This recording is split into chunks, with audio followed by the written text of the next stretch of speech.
Kemudian kita pergi kepada respirasi anaerob. Respirasi anaerob ni tanpa menggunakan oksigen, akan berlaku fermentasi. Jadi laluan alternatif untuk dapat tenaga selain daripada respirasi sel. Jadi ini adalah laluan alternatif untuk dapatkan tenaga selain daripada respirasi sel. Proses penguraian glukosa tidak berlaku dengan lengkap. Jadi dia nak pecahkan glukosa ni dia tidak lengkap. Sebab apa? Oksigen terhad atau tiada oksigen. Jadi tak banyak ATP yang dapat dihasilkan melalui proses respirasi anaerob ni. Terutama sekali untuk fermentasi ni, dia tak banyak sangat. Kemudian dia akan hasilkan alkohol. Dia akan hasilkan pyruvate ni. Pyruvate sahaja. Jadi dia tak masuk ke dalam dia tak masuk ke dalam mitokondria. Jadi dia terhenti dekat sitoplasma saja. Dekat sitoplasma dia akan hasilkan lebih kurang 2 ATP. Situ sajalah, dia tak masuk ke mitokondria. Jadi pyruvate yang terhasil ni, sepatutnya dia ada pyruvate kan. Jadi pyruvate yang terhasil akan berlaku fermentasi alkohol ataupun fermentasi asid laktik. Jadi dia akan ada hasil seolah-olah macam alkohol terhasil daripada fermentasi itu. Sebab tu kalau kamu makan tapai, tapai itu adalah proses respirasi anaerob lah. Dia menggunakan proses penapaian, dia tidak menggunakan oksigen, tapi bakteria tu dia pecahkan molekul-molekul kanji itu. Dia pecahkan molekul-molekul kanji, hasilnya juga adalah alkohol. Sebab tu dia, bila kita makan tapai ni, kita rasa macam bergas. Okey, dia ada gas. Lepas tu adalah fermentasi asid laktik. Okey, sekarang ni kita pergi kepada fermentasi alkohol dulu. Jadi ini secara lanjutlah tentang fermentasi alkohol. Sebab atas ni kita dah tengok sikit dalam pyruvate tu. Fermentasi alkohol, glukosa akan dipecahkan, dia akan jadi etanol, karbon dioksida dan tenaga sebanyak 210 kJ. Jadi ini adalah fermentasi alkohol lah. Jadi maksudnya glukosa tu akan dipecahkan menjadi etanol dan karbon dioksida dan tenaga. Tenaga berapa banyak? 210 kJ. Kalau berbanding dengan yang atas ni, kita tengok yang atas ni. Yang atas ni, dia hanya 2898 kJ sahaja. Kemudian fermentasi alkohol ni boleh menggunakan apa? Boleh menggunakan yeast. Jadi yeast ni adalah mikroorganisme yang boleh membantu dalam fermentasi alkohol ataupun menjalankan proses fermentasi alkohol. Jadi yeast ni digunakan untuk membuat beer, wine. Okey, beer, wine. Ada macam-macam lagi lah. Kemudian yeast juga dibuat untuk roti. Jadi yeast tu dicampurkan dengan dough. Dough tu maksudnya tepung dah dicampur dengan air, dah garam lah.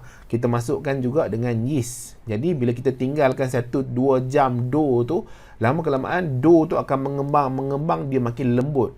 Kenapa dia makin lembut? Sebab dia ada rongga-rongga udara yang terhasil di dalam dough tu. Kenapa boleh ada rongga-rongga udara? Sebab berlaku pernafasan, penghasilan karbon dioksida dan etanol tu di dalam dough tu, di dalam roti tu, yang menyebabkan roti itu ada rongga-rongga udara.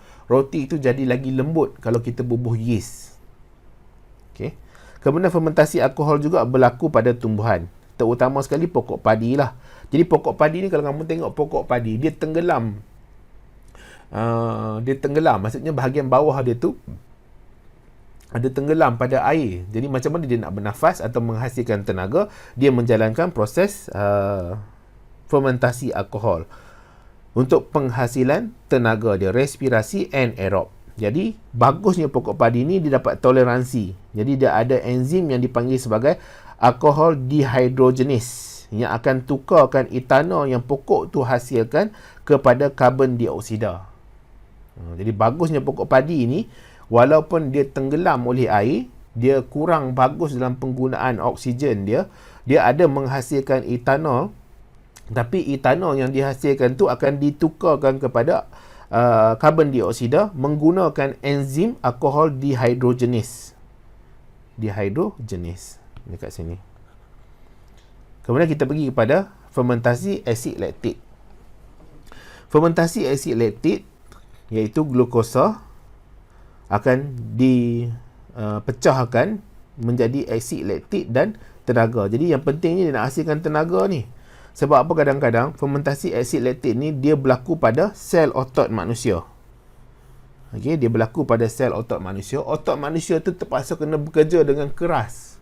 Kenapa dia bekerja dengan keras? Sebab aktiviti yang dijalankan tu memerlukan tenaga yang banyak, yang akhirnya menyebabkan hutang oksigen. Jadi apa dia hutang oksigen ni? Kita tengok kat sini. Jadi berlaku senaman. Senaman ni maksudnya senaman yang tiba-tiba mendadak ataupun terlalu banyak sangat, terlalu keras sangat. Jadi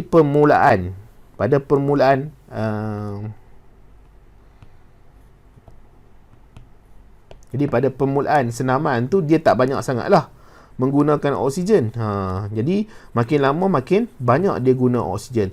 Tapi oksigen yang diambil tidak cukup untuk membekalkan semua penghasilan tenaga tu. Tenaga perlu dihasilkan sebab otot tu bergerak.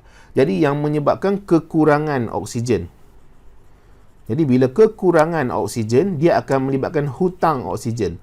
Apa maksudnya kekurangan oksigen? Oksigen tak cukup, tapi tubuh badan, otot terpaksa kena hasilkan juga tenaga. Jadi kalau dia tak dapat hasil tenaga, jadi dia bermasalah untuk menjalankan terus aktiviti senaman tu. Jadi dia memerlukan oksigen, tapi oksigen tak ada, tenaga perlu dihasilkan. Jadi dia akan ada hutang oksigen. Ini semua hutang oksigen lah. Yang warna merah ni, lorekan merah dan cikgu warnakan ni dengan merah, itu adalah hutang oksigen. Pada waktu yang sama juga, apabila dia berlaku hutang oksigen, dia juga menghasilkan aksid laktik. Ni, aksid laktik ni. Jadi akan ada pengumpulan aksid laktik. Selain daripada hutang oksigen, tenaga dihasilkan. Sebab apa? Sebab dia pecahkan, uraikan glukosa. Tenaga untuk hasilkan tenaga, untuk bekalkan tenaga pada otot. Dia juga hasilkan aksid laktik. Jadi kita tengok sini sikit penerangan dia. Aktiviti cergas. Okey, aktiviti cergas. Aktiviti cergas guna oksigen lebih daripada dibekalkan oleh darah. Jadi otot halami hutang oksigen. Glukosa tidak dapat urai dengan sepenuhnya. Okey, jadi dia tak dapat uraikan untuk hasilkan tenaga pada kadar yang maksimum. Jadi dia hanya boleh hasilkan 2 ATP sahaja, lebih kurang 150 kJ. Kemudian akan ada aksid laktik terkumpul pada otot yang menyebabkan kelesuan. Jadi otot tu dia lesu sebab aksid laktik berkumpul banyak. Dan dia juga boleh menyebabkan kekejangan otot. Otot tak boleh berfungsi dengan kadar yang bagus. Sebab apa? Pengumpulan aksid laktik. Selesai aktiviti. Jadi selesai aktiviti. Jadi aktiviti dah selesai kat sini lah. Jadi pada akhir senaman, jadi oksigen akan disedut dengan kadar yang biasa. Hutang-hutang oksigen tu akan dibayar balik. Jadi tubuh badan dalam keadaan rehat. Hutang oksigen pun dibayar balik. Penggunaan oksigen tak sebanyak sebelum lah. Jadi selesai aktiviti, pengambilan oksigen berlebihan, oksidakan aksid laktik kepada karbon dioksida, air dan tenaga. Jadi kat sini kamu nampak aksid laktik tu kemudian akan ditukar semula oleh oksigen yang berlebihan kepada karbon dioksida, water, air, tenaga. Jadi hutang oksigen dibayar. Kemudian ada sikit sini fermentasi aksid laktik. Ni lactobacillus. Okey. Lactobacillus ni ada dalam minuman macam Yakult, Vitagen. Dia gunalah lactobacillus ni. Salah satu bakteria yang bagus untuk sistem pencernaan. Jadi lactobacillus ni dia akan jalankan fermentasi. Okey, fermentasi pada susu. Okey. Dia hasilkan dadih. Cikgu pun tak pasti dadih ni sebenarnya susu buah agar-agar sebenarnya. Tapi dalam buku teks ni dia guna perkataan dadih kan. Sebab apa? Bila berlaku fermentasi susu ni, susunya selalunya akan masam. Okay?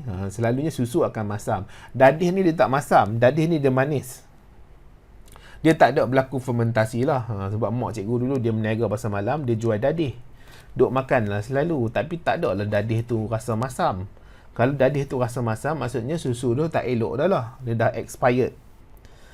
Tapi tak apalah, sebab buku teks dia cakap macam tu, kita ikut lah. Cakap banyak-banyak nanti kamu lagi pening kepala. Yang pentingnya kamu faham dulu, tolak yang pening-pening tu. Pening-pening ni kadang-kadang dia ganggu kita punya konsentrasi nak mengingat untuk biologi ni. Jadi kemudian kita ada tindak balas laktosa. Jadi apa yang berlaku, lactobacillus ni akan bertindak balas dengan laktosa yang ada pada susu, iaitu gula susu lah, akan tukar jadi asid laktik. Jadi apabila dia dah bertindak balas dengan laktosa, dia tukar jadi asid laktik. Asid laktik ni akan gumpal kesin. Kesin ni apa? Adalah protein susu yang ada pada susu tu. Mula-mula dia tindak balas dengan laktosa. Laktosa hasilkan asid laktik. Asid laktik ni akan gumpalkan kesin, protein susu. Dia akan jadi macam yogurt. Yang ini yang punca dia masam. Sebab apa? Sebab dia digumpalkan oleh asid laktik. Boleh ya? Itu sajalah untuk respirasi sel.